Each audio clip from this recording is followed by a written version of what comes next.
ಸ್ನೇಹಿತರೆ, ಇದು ಮಾಗಡಿ ತಾಲೂಕು ತಾಳೆಕೆರೆ ಅಂತ ಹೇಳಿ ಇಲ್ಲೊಂದು ಹೆಜ್ಜೆನ್ ಕಟ್ಟಿದೆ ಅಂಗನವಾಡಿನಲ್ಲಿ ಅಂತ ಸುದ್ದಿ ಬಂತು. ಹಾಗಾಗಿ ಅದನ್ನು ತೆರವುಗೊಳಿಸೋಕ್ಕೆ ಅಂತ ಬಂದಿದ್ದೀವಿ. ಕಾರ್ಯಾಚರಣೆ ಹೇಗಿದೆ ಅಂತ ನಾನು ನಿಮಗೆ ತೋರಿಸ್ತಾ ಹೋಗ್ತೀನಿ.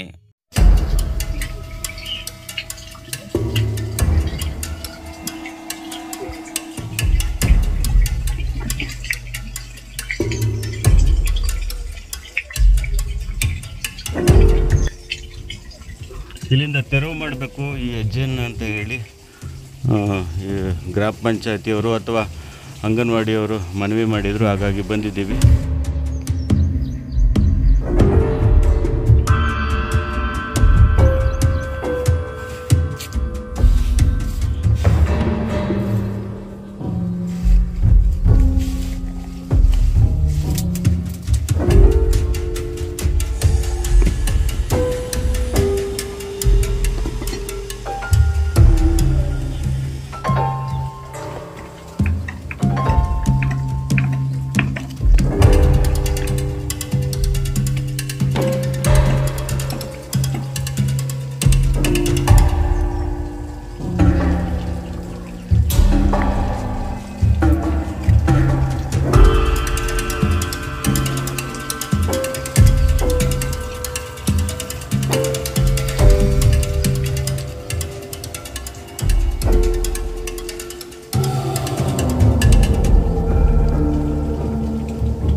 ಸ್ನೇಹಿತರೆ, ಈಗ ಕಾರ್ಯಾಚರಣೆ ಮುಗಿದಿದೆ.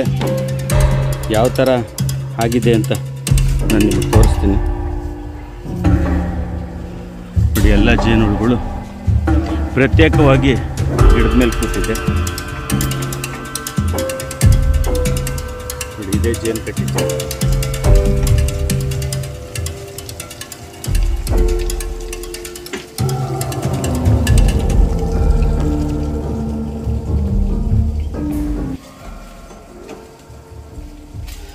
ಯಾವುದೇ ಪ್ರಾಣಿ ಕೀಟ ಯಾವುದಕ್ಕೂ ಕೂಡ ತೊಂದರೆ ಕೊಡದೇ ರೀತಿ ಬದುಕುವಂಥದ್ದು ಮನುಷ್ಯನ ಗುಣ ಆಗಬೇಕು. ಜೇನು ಕೂಡ ನಮಗೆ ತುಂಬ ಆಹಾರವನ್ನು ಉತ್ಪಾದನೆಗೆ ಸಹಾಯ ಮಾಡುವಂಥ ಒಂದು ಕೀಟ. ಅದನ್ನು ನಾವು ಕೂಡ ಕೊಲ್ಲೋ ಅಧಿಕಾರ ಇಲ್ಲ, ನೀವು ಕೂಡ ಕೊಲ್ಲಬೇಡಿ. ಅದನ್ನು ತಾಳೆಕೆರೆ ಒಂದು ಅಂಗನವಾಡಿ ಕೇಂದ್ರದಲ್ಲಿ ಇದನ್ನು ನಾವು ತೆರವು ಮಾಡಿದ್ದೇವೆ. ಸ್ನೇಹಿತರೆ, ಹೆಚ್ಚು ಜನಕ್ಕೆ ಅರಿವು ಮೂಡಿಸೋದಕ್ಕೆ ಈ ವಿಡಿಯೋನ ಶೇರ್ ಮಾಡಿ. ನಿಮ್ಮ ಅನಿಸಿಕೆ ಅಭಿಪ್ರಾಯಗಳನ್ನ ಅದೇ ರೀತಿ ಕಾಮೆಂಟ್ ಮಾಡಿ. ಇದುವರೆಗೂ ನೋಡಿದ್ದಕ್ಕೆ ಧನ್ಯವಾದಗಳು.